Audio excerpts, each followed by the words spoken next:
தளபதி விஜய் அவர்கள் தந்தை பெரியார் வழியில் நடப்பது உறுதி என்கின்ற வகையில் அவருடைய நடவடிக்கைகள் இருக்கு.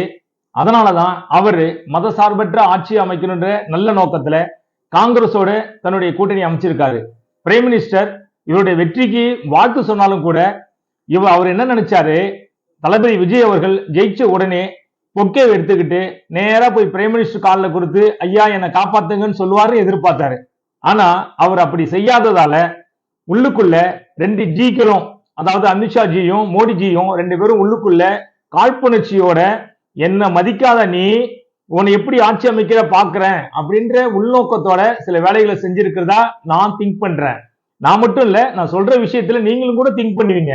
அதாவது ஒரு அரசியல் கட்சி, வெற்றி பெற்ற அரசியல் கட்சி, எந்த அரசியல் கட்சி பெரும்பான்மையோட இருக்கோ அந்த அரசியல் கட்சியை முதல்ல கவர்னர் ஆட்சி அமைக்க கூப்பிடுன்றது நம்முடைய அரசியலமைப்பு சட்டத்துடைய முக்கியமான விதி. அப்படி அவங்க கூப்பிட்டு அவங்களுக்கான கால அவகாசம் கொடுக்கணும்.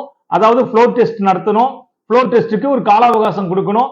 அதுல வெற்றி பெறலைன்னா அவங்களுடைய ஆட்சியை டிசால்வ் பண்ணலாம். இதுதான் விதி. ஆனா நம்முடைய கவர்னர் பிரைம் மினிஸ்டரையோ அல்லது உள்துறை அமைச்சரையோ நம்ம தளபதி விஜய் அவர்கள் பார்க்கலன்ற ஒரு காரணத்துக்காக அதை வெளிப்படையா சொல்லாம உள்ளுக்குள்ள மனசுல வச்சுக்கிட்டு இப்போ அவரை ஆட்சி அமைக்க கூப்பிடல. இதுல இருந்து மக்கள் நினைக்க வேண்டிய விஷயம், மக்கள் புரிஞ்சிக்க வேண்டிய விஷயம், தளபதி விஜய் அவர்களை நிறைய பேர் சொன்னாங்க அவரு பிஜேபியோட பி டீம் சொன்னாரு. அதை தாண்டி அவர் அம்பேத்கர் வழியிலயோ பெரியார் வழியிலோ நடக்க மாட்டாரு அப்படிலாம் சொன்னாங்க. அதை உறுதிப்படுத்துற நடவடிக்கையில தான் இப்ப அவர் ஈடுபட்டு இருக்காரு. அவர் பெரியாரின் கொள்கையில் உறுதியாக இருக்கிறதால் தான் மதசார்பற்ற ஆட்சியை அமைக்கிறதுக்கு முயற்சி பண்ணிட்டு இருக்காரு. அதனாலதான் இன்னைக்கு இடையூறுகளையும் சந்திச்சுட்டு இருக்காரு. தயவு செஞ்சு மக்களே, இப்போ தமிழ்நாட்டு மக்கள் ஒட்டுமொத்த மக்களும் உறுதியோடு தளபதி விஜய் அவரோட பக்கத்தை நிக்க வேண்டியது மிக மிக அவசியம். ஜி, தயவு செஞ்சு தமிழ்நாட்டு மக்களுடைய உணர்வுகளோடு விளையாடாதீங்க ஜி.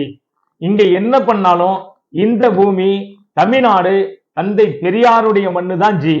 அதை ப்ரூவ் பண்றதுதான் தளபதியுடைய போராட்டமா இருக்கு ஜி. நீங்க தலைகீழா நின்று தண்ணி குடிச்சாலும் இங்க தாமரை மலராது ஜி.